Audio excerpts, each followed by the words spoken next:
Is he gonna try to kill? Yep.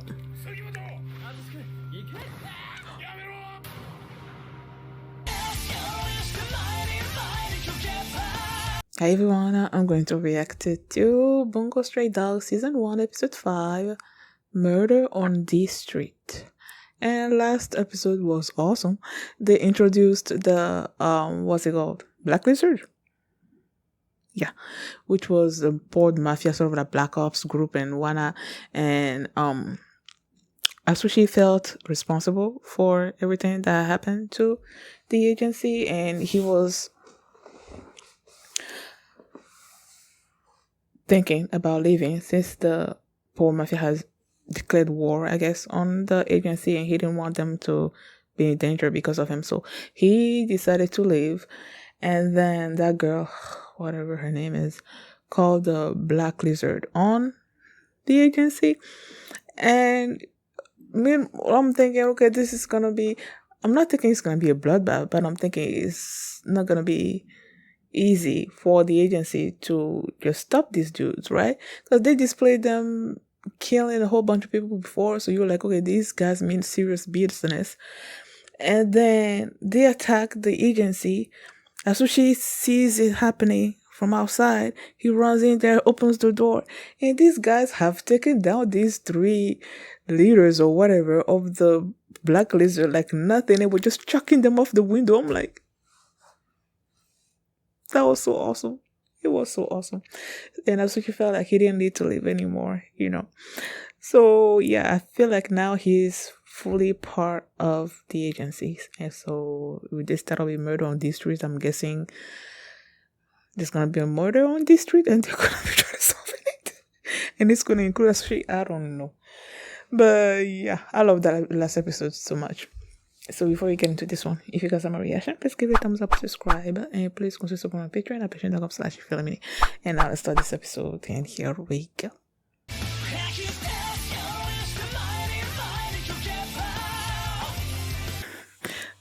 I'm just trying to go back and look at the personal model of all 3 of them.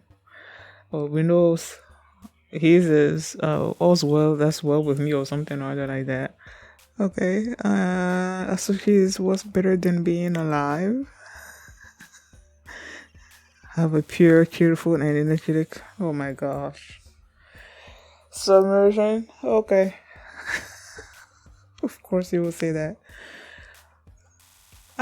This episode wasn't all like the last 2 episodes. It wasn't all eventful. Yeah, eventful, that's the word I was looking for. It wasn't all eventful like the last 2 episodes, but it was still nice because we got to spend time with another detective, Rumple, whose ability is ultra detection or something. Why am I even saying that? Whose ability? Because he doesn't have an ability. He's just super smart and can solve cases in like a few seconds, just looking at the crime scenes and everything. So that moment where he was like, the killer is, and those like you, and then they go on those short breaks and whatever, and then they come back and then they're like pointing to Sugimoto. Was that his name? I forgot. It just reminded me so much of Detective Conan, because he usually will be doing that. Well, his little body, or the body of when he puts not the uncle, like the girlfriend's father, into some kind of sedation state, and then he adjusts his microphone to try to speak like him, and then he'll be solving the case like that, and then it'll be like, the killer is you, and all of that. So it's like, I don't know, I was just reminded of that. And yeah, when they were at the agency just trying to clean up after the shootings and everything, and people were just like, he was asking someone to get a marble out of a bottle for him, and the person just like cracked the bottle and then brought him the marble. I'm like, okay, couldn't you just have done that yourself? And then he kept mentioning how his deductive skills were what kept the agency going, and everybody was like, yeah, you're right, and just basically, putting him up on this pedestal that he was just happy to be sitting on that pedestal and to get all the, you know, what acclamation? No acclamation. I don't know. All the praises that he was getting from other people. And I'm like, okay, aren't you feeling too, all of that about yourself? And then he said he was going on a case. They sent Asushi after him. He said, ooh, am I going to be a detective's assistant? He's like, no, I don't need an assistant. You just need to help me get on a train. He doesn't know how to use the train. And Asushi's like, yeah, actually, he didn't know how to do anything. Then he brought him to the crime scene. The detective there was like, I don't need you. I don't need you here. I don't need your help. My people are smart enough to figure this thing out. When he got there was another... Rumple was expecting another officer, but then it was this one that showed up, and he's like, it's his subordinate that got killed. And then she was on the floor, 3 shots in the chest, and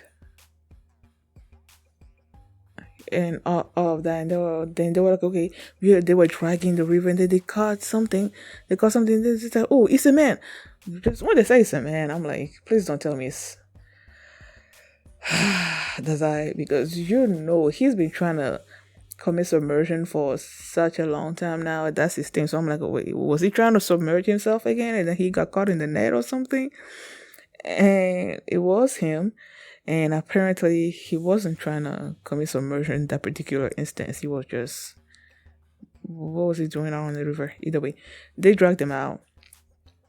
And the officer was getting upset with Rumple, just the way he was speaking and all of that, like just sort of like minimizing the officers or something or other like that. And that's when Daza is like trying to calm the officer down. It's like, that's just how he speaks. He doesn't, he can't really do it. That's just how he is, so not to take it seriously. And then Rumple's like, okay, if you say your officers are so amazing and why not, I'm gonna give him 30 seconds. He pointed to the killer. He said, I'm gonna give you 30 seconds to solve the case. And then the guy was like, maybe she was on a case about a government corruption, some kind of political corruption thing that she was investigating, and maybe those people killed and it was associated with the Paul Mafia. Maybe the Paul Mafia killed her. And that's when Daza is like, this is not the Paul Mafia's work.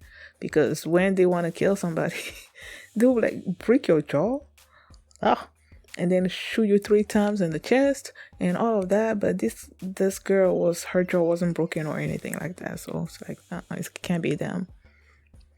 And then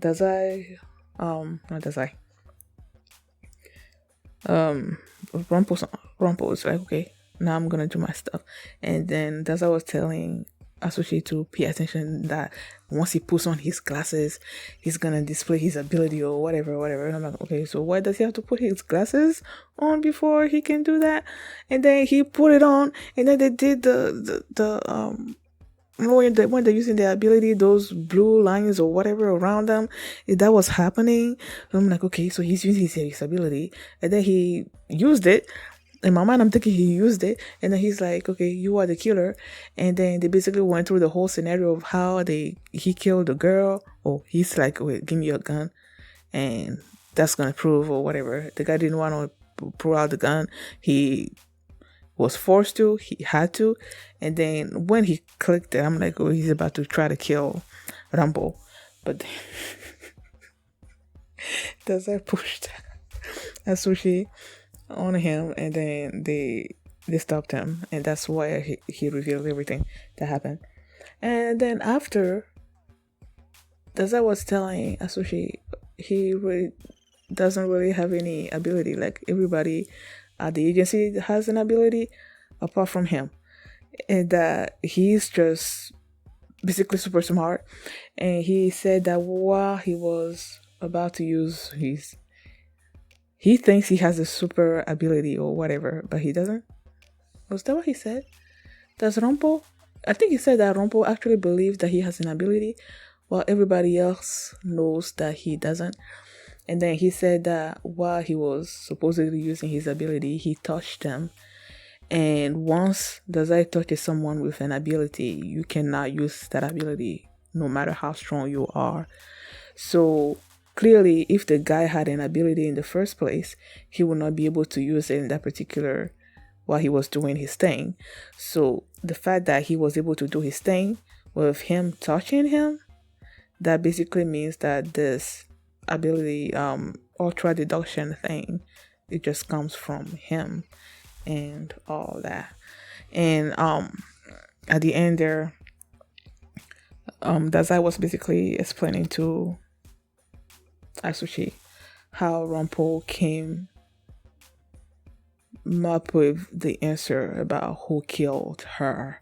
And then he basically explained that, okay, the way the guy spoke about the shots, it basically told Rumple that he was one that killed her, because usually when someone is about to kill you, they kill you like with the 3 shots. They just go like pow pow pow pow, and and just do it like that. But then the way that he spoke, it showed them both, Dazai and Rumple, that the person died on the first shot, and then the two extra shots were after her death, which only the killer would know, and that's how they knew that it was him.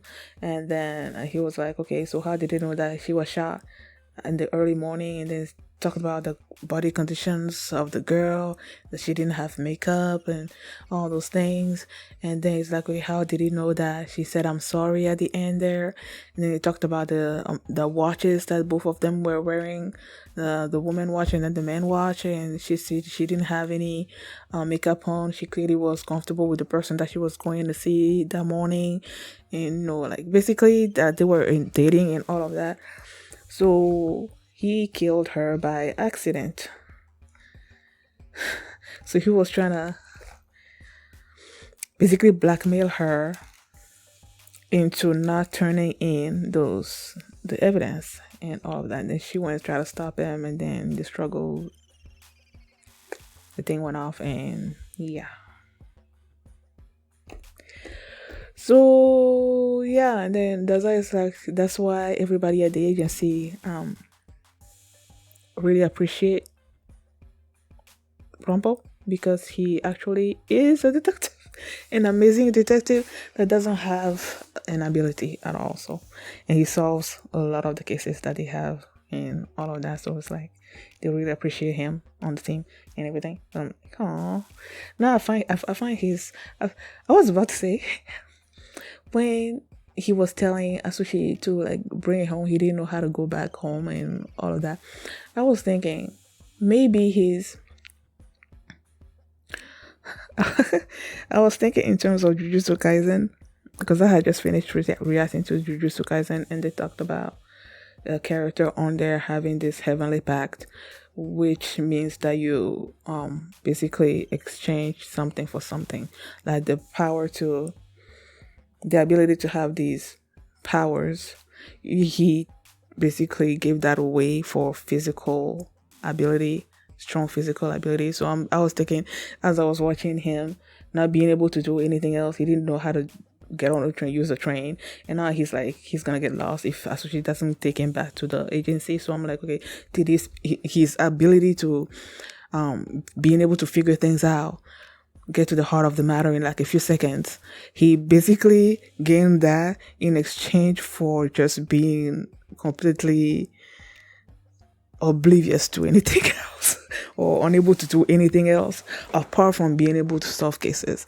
So that's where my mind went when he asked for Asushi to bring him back to the agency and whatnot. So yeah, thank you guys for watching, and if you like this reaction, please give it a thumbs up, subscribe, and if you want to see my reaction to the next episode, you can do so by checking out my Patreon at patreon.com/Philamini, and you can also see the full life for this reaction there as well. So thanks for watching, and I will see you next time. Bye. Looking nice, what do you see? The cult of personality.